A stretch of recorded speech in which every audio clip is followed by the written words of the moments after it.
So when it comes to looking for mid-range family saloons, usually sitting in around the €30,000 price marker, there's a lot of cars you choose from. You got the Ford Mondeo, you got the Kia Optima, you got the Hyundai i40, Skoda Octavia, Volkswagen Passat. There's a lot of mainstream cars to choose from. Now in 2009, Opel brought out the Insignia, which replaced the Vectra. Well now for the 2018 model year, there is this brand new model. So this here is called the Insignia Grand Sport. Now this particular one is the top of the range Elite. There's 4 models to choose from. There's the base model S, there's the SRI, the SE, and then we have this top of the range Elite. So this particular one has the keyless entry, and as you can see, they got a completely new design key fob, and the Opel badge actually acts as the locking button. So because it's all keyless, I'll just keep the key fob in my pocket.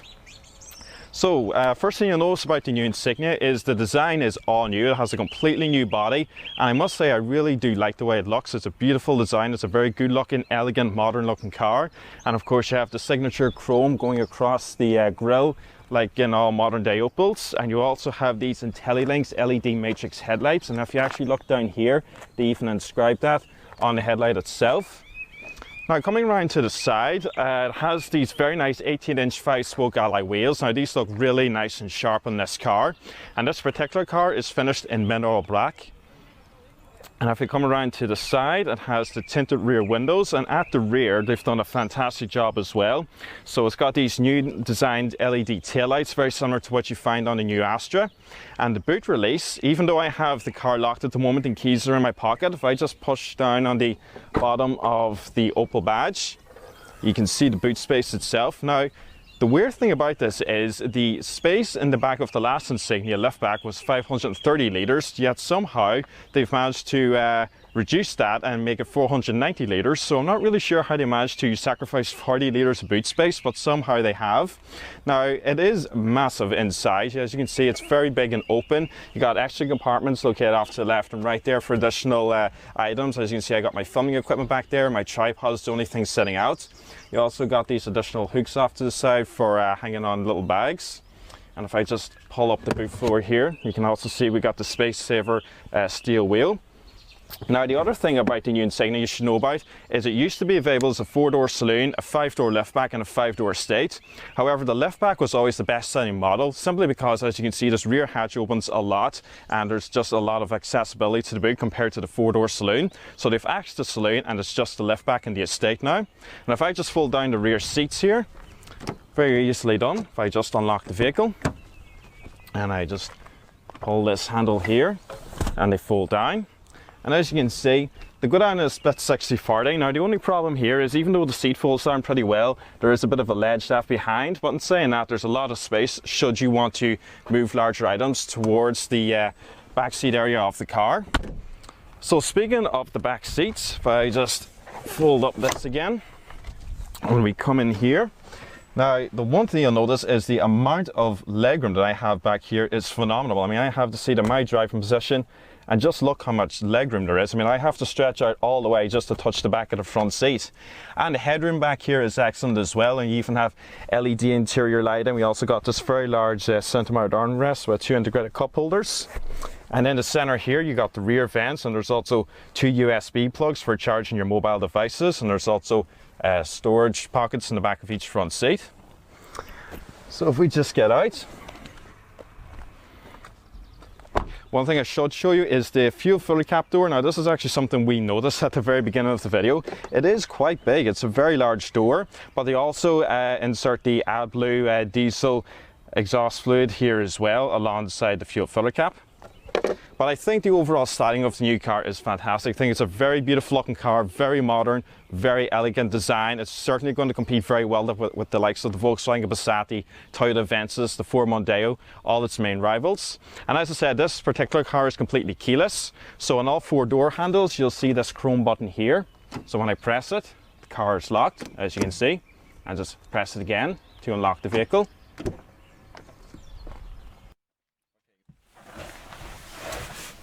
Okay, so coming along to the interior of the Insignia, you got the keyless engine start-stop located there.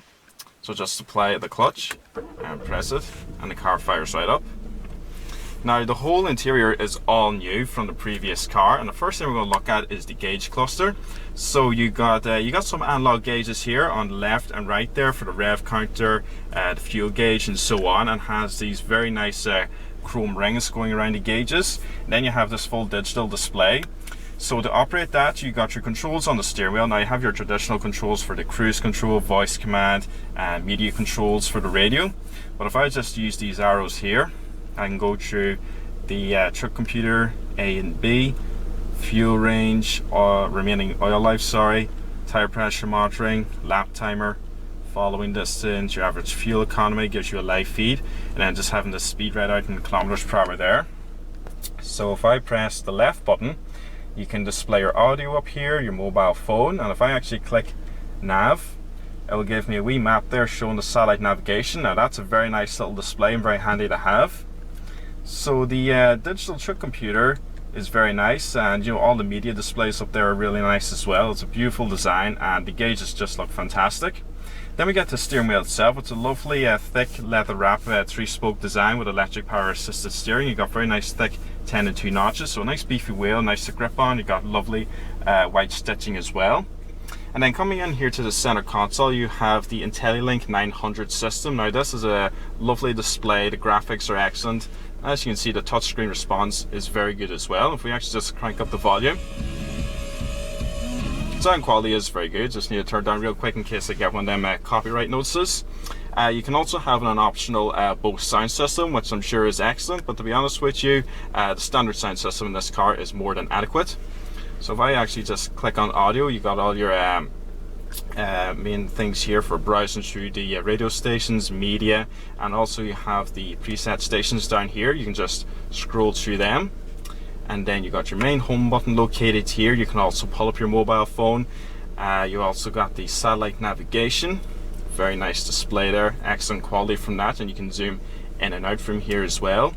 And then if I go back, you got just one more screen where you can get a live traffic feed update, and if I actually press that arrow, it brings up the radio stations once again, and you just tap the main screen to go back. Okay, so other features available on the Navi 900. All new Insignias come as standard with Apple CarPlay, so when you have your phone connected to the USB, you just press projection there. You can also operate your climate controls via the touchscreen from here. But if you want, you can also use these manual controls located down here. Now, as you can see, they're lit up very nicely with the blue and red LED lighting. We also got 3-stage heated front seats in this car as well, indicated by the red LED lights. And also you got the display there for the temperature settings, excellent display there, very bright colors. And then coming down here, you got your storage compartment, so you got a tiny storage area there. You also have a 12-volt power outlet as well as 2 cup holders. And then down here you got your buttons for the lane departure, the engine start stop, and your parking sensors. And also if I actually just engage reverse in this car, the reversing camera and guidance lines come up here, as you can see, and the little light there flashes if it detects a warning. So putting it back into neutral, you also got your electronic parking brake, as well as quite a deep storage compartment. It's, you know, it's not very big, but it does go quite deep, so you can store your phone and a few other items in there. And if you need extra space, you got this very nice center-mounted leather armrest, which when you open up, lots of space in there. You also got your USB plug, and I have my lead plugged in down there. So there's plenty of storage compartments located here in the center console. And then looking up here towards the roof, you also got the OnStar Safety Assist. So this is something Opel are trying to make standard on most of their cars these days. So should you have a collision or anything like that happens, you can access Opel's 24-hour emergency service hotline from here. So the overall interior, I think, of the Insignia is beautifully designed. Even the top of the dashboard is finished in very nice leather. And of course, you got black leather seats in this car, which are extremely comfortable. And you also got this very nice black kind of wooden glossy trim here as well. So it's a beautifully designed interior, very simplistic. It has all the features you could really need, especially this top of the range Elite model. But as I said, even the base model SC comes with an excellent amount of standard features, including the Apple CarPlay.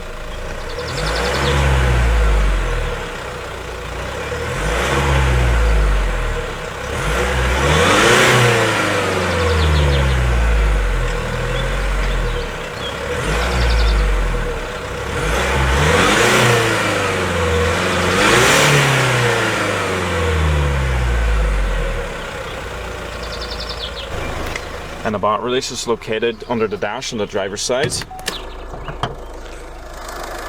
Okay, so the engine in this Insignia is the 2-litre turbo diesel.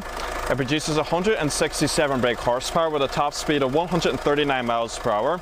It also puts out 295 foot-pounds of torque, and it's estimated this car can do about 54 miles to the gallon. Alright, so we're driving the all-new Insignia Grand Sport out here in these back roads. Now, I was driving out here earlier, and I actually took the car out for a quick drive yesterday when Heron Auto contacted me and told me that they had this car, and I have to say it's really nice to drive out here. We're going over a few bumpier parts in the road, and you know what, the ride quality is excellent. It's very good. Very little in the way of bumps and vibrations getting in here, and the electric steering is excellent as well. There's very nice feedback from it, and there's a real connection between the steering wheel and the front wheels of the car, because if I just go around this tight left-hander here, I can certainly feel where the car is going. I can certainly feel where the wheels are pointed. There's a very nice response from it, and it's just so nice to drive out here. The ride quality in this car is excellent, and these seats are incredibly comfortable as well. Just coming up into this S-bend here, so stick the car in, and it handles itself really rather well. Yeah, it certainly handles these back roads no problem whatsoever. Alright, so just coming out to the main road to see about the acceleration. So we're going to pull here from second gear, foot to the floor. Oh, very good. Certainly a very strong pull from the 2-litre diesel engine. So as I was saying, it's got 167 brake horsepower, so it's a very powerful engine. Speaking of engines, there's 2 diesels available. There's a 1.6 diesel, and there's this 2-litre diesel. Then there's a 1.5 turbo petrol and a high-powered 2-litre turbo petrol, which is available with 4-wheel drive. Now, the one thing I should say about the 2 diesels, if you get the 1.6, you can have it with the 6-speed manual transmission or a 6-speed automatic. However, with the 2-litre, you can have it, of course, with the 6-speed manual transmission that I have here, or the newer 8-speed automatic transmission. So you get 2 extra gears if you go for an automatic 2-litre. But anyway, out here on the main roads, it's really nice to drive. It's actually very quiet and very comfortable and relaxing and easy to drive, just like Insignias always have been. So this is a big competitor in today's market with the likes of not the Insignia, but the Volkswagen Passat, the Kia Optima. It's got so much technology, and it really does compete with them cars in terms of equipment and pricing, because these cars normally sit somewhere in the mid €30,000 range. But let's see about this power once more. So foot down in third gear. Yeah, it's got plenty of pulling power from the 2-litre diesel engine. So what do I think of the new Insignia so far? Well, this particular Elite model is lovely to drive. You know, the leather seats are incredibly comfortable.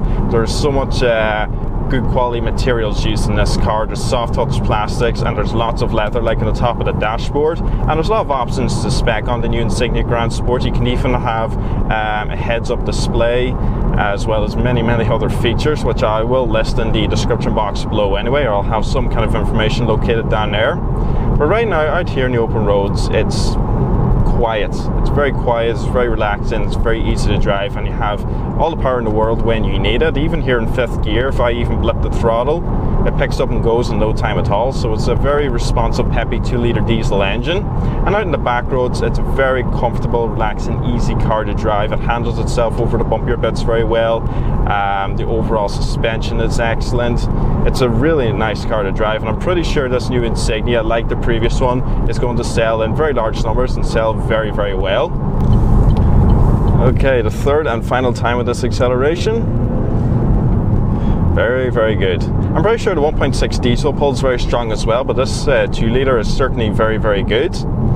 So, well, I'm just heading back to Heron Auto now, so we're going to sum up the review of the new Insignia Grand Sport. I think it's a fantastic looking car, and I don't even mind so much that they dropped the 4-door saloon model, because to be perfectly honest, even for me, I would prefer to own the 5-door liftback, just because when you open the boot, you have so much more accessibility to all your cargo.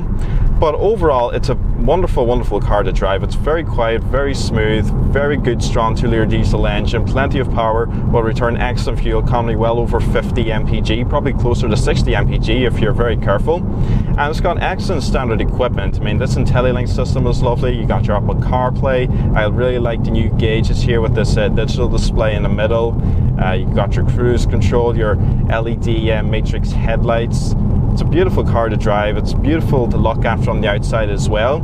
And it's one of those cars that when you look at it on the outside, it doesn't look massive. It's just kind of like a normal sized family saloon, if that makes sense. But when you hop into the back there is loads of legroom.